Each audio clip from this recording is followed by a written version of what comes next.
In recent years, the television, radio, and print media has lost all credibility for the most part. The legacy newspaper outlets such as the New York Times, Washington Post, and others have become a tragic satire of their former reputations. People may differ on when they think the mainstream media took a left turn into what they believe to be anti-Americanism, Marxist liberalism, or at the very least, pushing false narratives, often fabricating news to push their political agenda at the expense of truthful journalism. This is not even a question. Journalism is dead. In fact, that has proven to be more true than ever by the conduct of the larger media outlets, who continue the legacy of yellow journalism even when their fake news is proven to be false. That rarely generates a corrective response, let alone an apology, from those purveyors of fake news. Public faith in news has never been so low as it is today. But one man took such liberties with the truth as to defy belief, established misinformation, and became the patron saint of fake news, or at the very least, the king of corruption, where profits and politics came together for his personal benefit, much like today. Who was William Randolph Hearst? How did he become the greatest newspaperman in U.S. history? What was his method of journalism? What is his legacy? Hello, I'm Colin Heaton, former history professor, Army and Marine Corps veteran, and welcome to this episode of Forgotten History.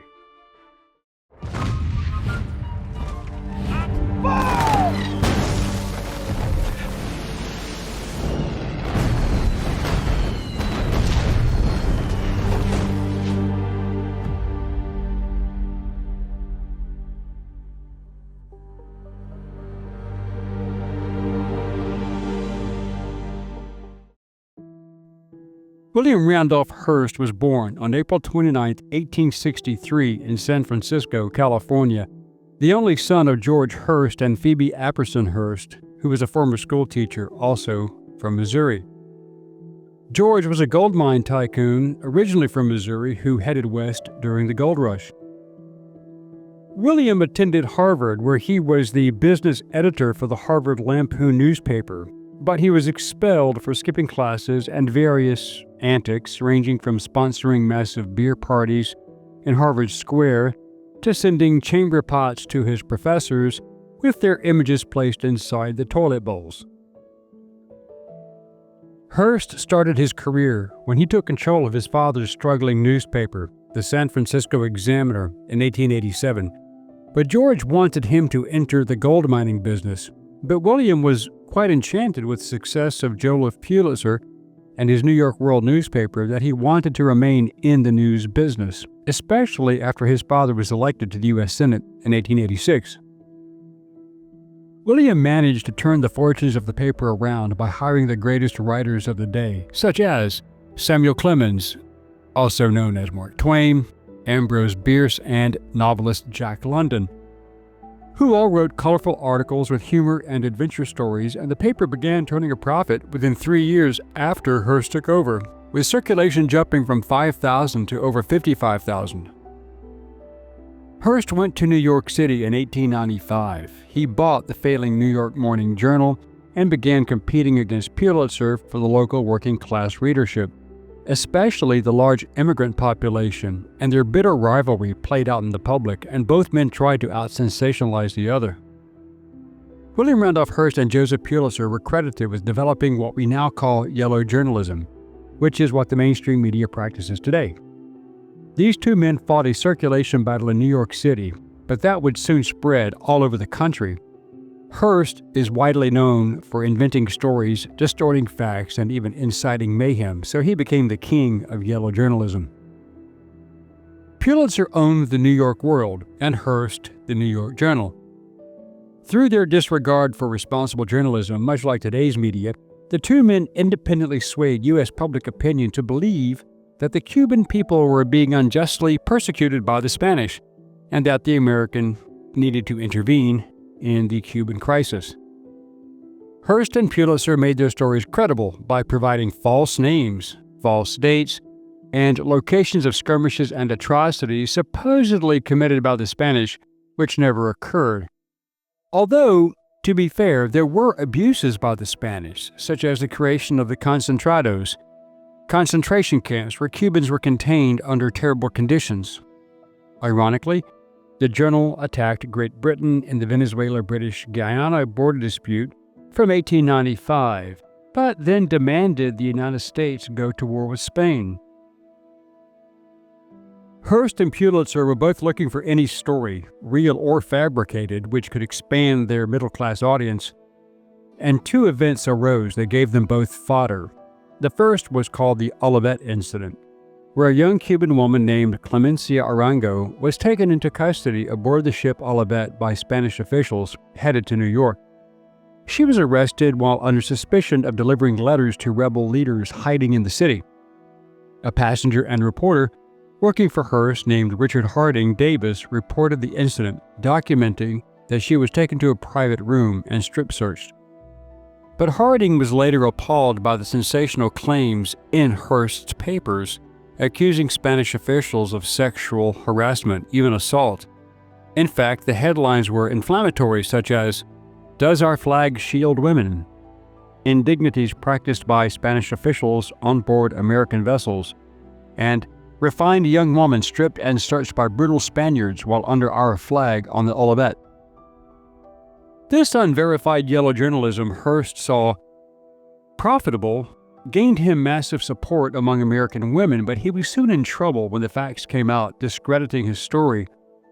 But true to form, just like today's media, Hearst never published an apology for the fake news, but he was forced to print an open letter explaining that his article had not meant to say that male policemen had searched the woman and that, in fact, the search had been conducted quite properly by a police matron with no men present. Then Hearst got a really big break when a second incident soon followed, which involved a Cuban dentist named Ricardo Ruiz, who had fled to the United States during the Cuban 10-Year War, and he had become a U.S. citizen. Ruiz voluntarily returned to Cuba after that conflict, married and had children, but he was soon imprisoned under the suspicion of associating with rebels, and he died in prison under mysterious circumstances. Hearst published a headline the next day after his death that read, "Americans slain in Spanish jail," which may have been true.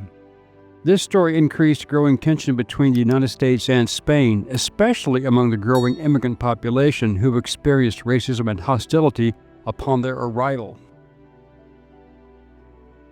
However, both Hearst and Pulitzer had failed to secure the one major story that would push the U.S. into war, although American animosity towards Spain was growing.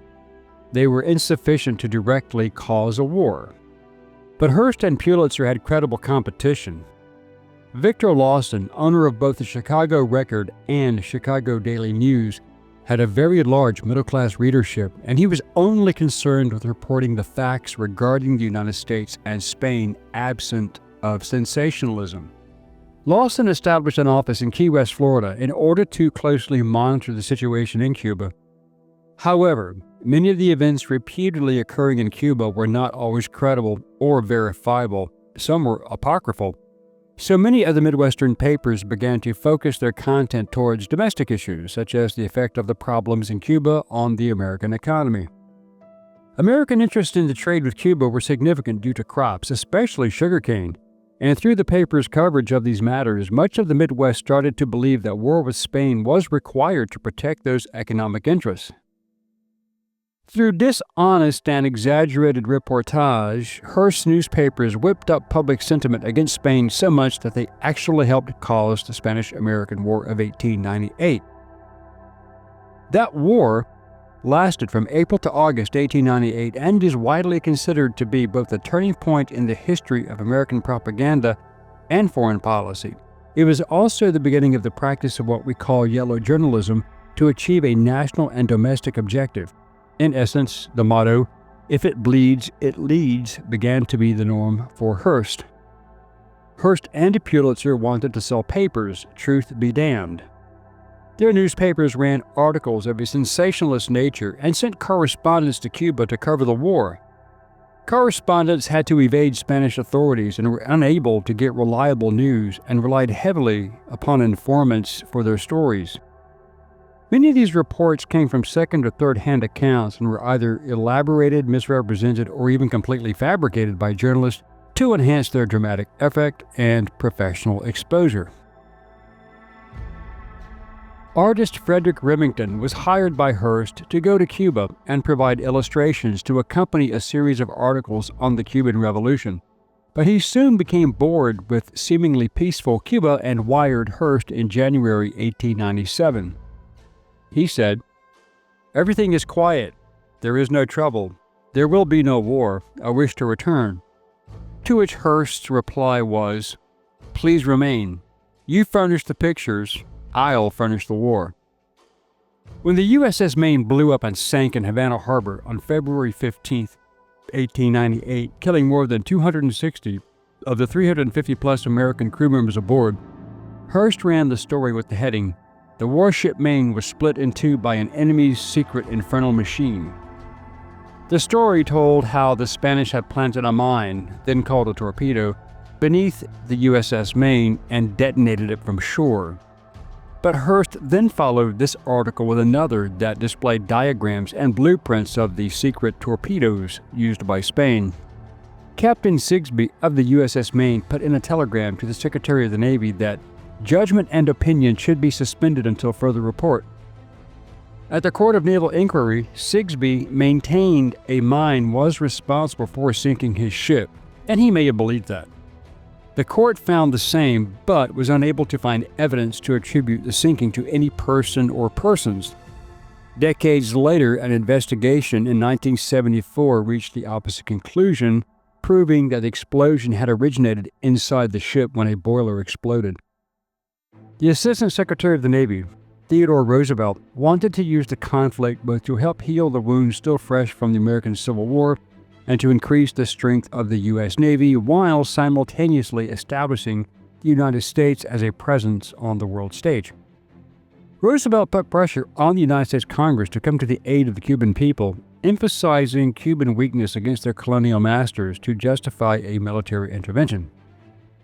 It was the first conflict in which military action was precipitated by media involvement, which was fostered by Hearst and grew out of U.S. to support the Cubans in their fight for independence, often referring to the American Revolution, where France came to our assistance. American newspapers fanned the flames of interest in the war by fabricating atrocities, which justified intervention in a number of Spanish colonies worldwide. The rest is history, and the U.S. acquired Cuba, the Philippines, Guam, and other former Spanish possessions. As a result of this great success, Hearst overtook Pulitzer and became America's first media tycoon by pioneering sensationalized, unobjective journalism that suit his agenda, perfecting the art of using attention-grabbing methods for ever-changing journalism. But not everything Hearst did was bad, or even questionable, because during the Progressive Era, Hearst attacked trusts and government corruption, supporting workers' rights, calling for better working conditions and reforms such as the 8-hour workday and safety regulations in various industries. The journal's circulation climbed steadily as Hearst earned a reputation as a champion of working-class Americans against the elite. Hearst was notorious for going after the biggest names in the country. He once stated, "You can crush a man with journalism." Hearst was elected to the U.S. House of Representatives from New York in 1902 and was adamant on winning the Democratic presidential nomination. The following year, he married former chorus girl Millicent Wilson, and they would have 5 sons: George William Randolph Jr., John, Randolph, and David. Hearst also expanded his publishing empire, acquiring newspapers in Chicago, Los Angeles, and Boston.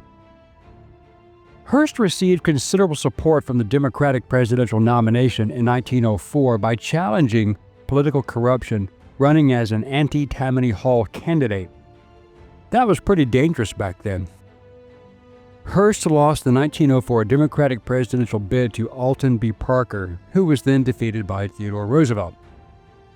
When Hearst ran for mayor of New York City in 1909, he lost to Charles Evans Hughes as he fought against the ruthless, corrupt, and powerful Tammany Hall political machine. And that machine never forgot. Hearst would never again hold elected office. Following these political defeats, Hearst continued to vilify the British Empire in his newspapers, which he expanded, as well as starting in the magazine publishing business. Leaving the political scene, Hearst focused on his media empire, which soon included newspapers in nearly every major American city and periodicals. Magazines such as Cosmopolitan, Good Housekeeping, Town and Country, and Harper's Bazaar expanded his readership and increased his wealth. Then Hearst entered into the film business, producing weekly newsreels and serialized dramatic films that were shown in movie theaters worldwide. A staunch isolationist, he used his media platform to advocate, although unsuccessfully, for the United States to stay out of World War I, and he was aligned with incumbent President Woodrow Wilson, who ran on a re-election platform of non-intervention in World War I in 1916. Although Hearst was opposed to the 16th Amendment establishing the Internal Revenue Service, as well as the Federal Reserve, he supported Wilson's non-intervention position. Please see our video on the Federal Reserve also. Hearst felt that Wilson had betrayed the nation when he decided to change course and declared war on the Central Powers in 1917. See our video on Woodrow Wilson as well. Hearst opposed the creation, let alone American participation in the League of Nations and the World Court. In that, he was a true visionary. By 1917, Hearst, the film producer, had become romantically involved with a young actress named Marion Davies, and he managed her career, giving her roles in many of his silent movies. They lived together openly, throwing lavish parties for celebrated guests, including the biggest actors of the day from Hollywood and from Europe, while still married to Millicent. In the 1920s, Hearst began building a palatial hilltop estate, actually a castle, on nearly 250,000 acres in San Simeon, California, which he had inherited after his mother's death in 1919. Hearst furnished the castle with his enormous and ever-growing collection of art, furniture, and antiques, and would continue construction and renovation of the estate throughout his life. By the 1930s, Hearst had built the nation's largest media empire, including more than 24 newspapers in major cities nationwide, magazines, wire and photo services, newsreels, radio stations, and, of course, film production. The Great Depression crippled Hearst's media empire.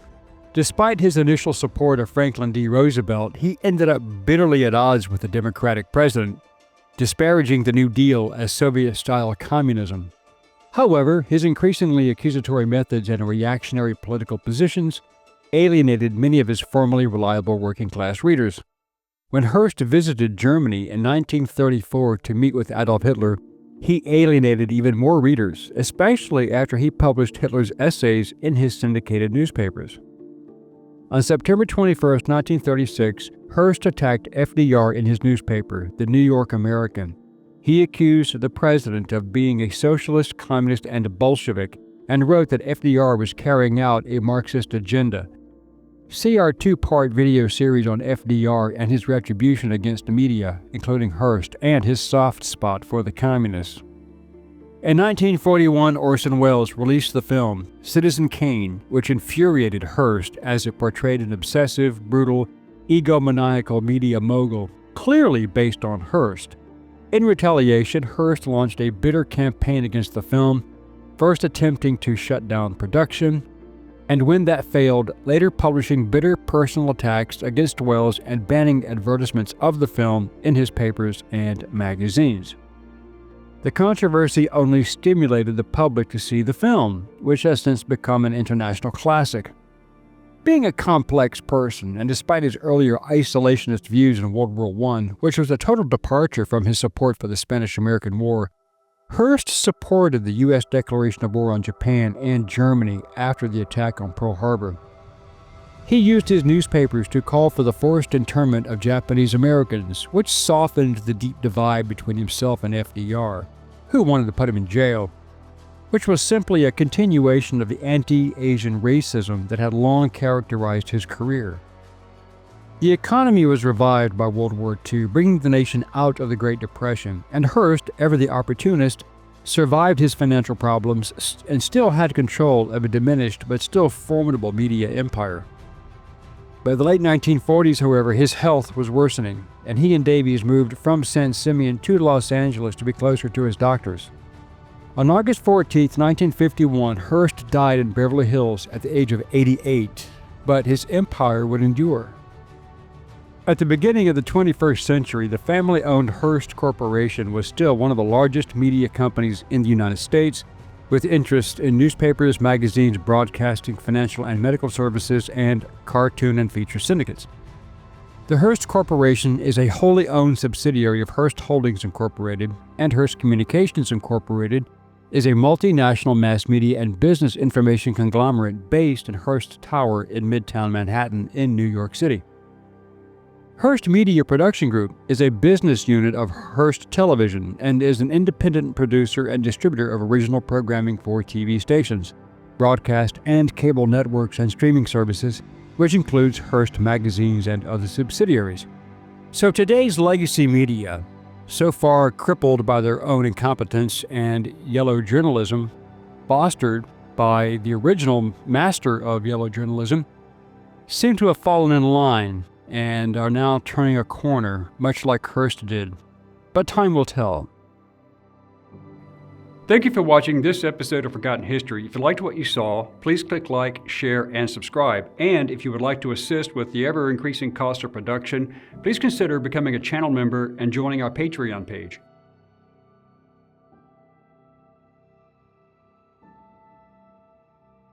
Please check out our merchandise store.